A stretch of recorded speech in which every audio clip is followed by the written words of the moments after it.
শুধু দর্শক, শহীদ প্রেসিডেন্ট জিয়াউর রহমানের ৪৫তম শাহাদত বার্ষিকীতে আমরা এখানে এসেছি শ্রদ্ধা নিবেদন দোয়া মাহফিল, এবং সারাদিনই আজকে দোয়া মাহফিল চলবে, দোয়া মোনাজাত চলবে, শ্রদ্ধা নিবেদন চলবে। সারা বাংলাদেশের প্রত্যেকটি জায়গায় আজকে তবারক বিতরণ এবং দোয়া মাহফিল চলছে। সেই সাথে আমরাও এখানে এসেছি, আমাদের 12টা ইউটিউব চ্যানেল এবং 2টি অনলাইন পোর্টাল। 17 বছর যারা আমরা আন্দোলন সংগ্রাম করেছিলাম তারা প্রত্যেকে এখানে এসেছি, শ্রদ্ধা নিবেদন করছি। এবং শহীদ প্রেসিডেন্ট জিয়াউর রহমানের সমাধিস্থল এবং আপসহীন সাবেক 3 বারের প্রধানমন্ত্রী বেগম খালেদা জিয়ার সমাধিস্থল আমরা শ্রদ্ধা নিবেদন দোয়া মোনাজাত শেষ করলাম। এখন সারাদিন ধরেই মানুষ আসবে।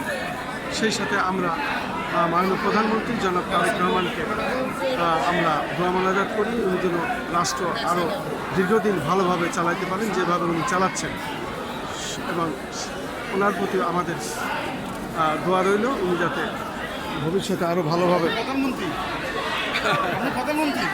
আপনি প্রধানমন্ত্রী প্রধানমন্ত্রী আপনি কি প্রধানমন্ত্রী? এটা ধরা ঠিক না।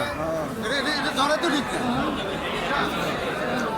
শুধু দর্শক, আমরা শহীদ প্রেসিডেন্ট জিয়াউর রহমানের ৪৫তম শাহাদত বার্ষিকীতে এখানে শ্রদ্ধা নিবেদন এবং দোয়া মোনাজাত শেষ করলাম।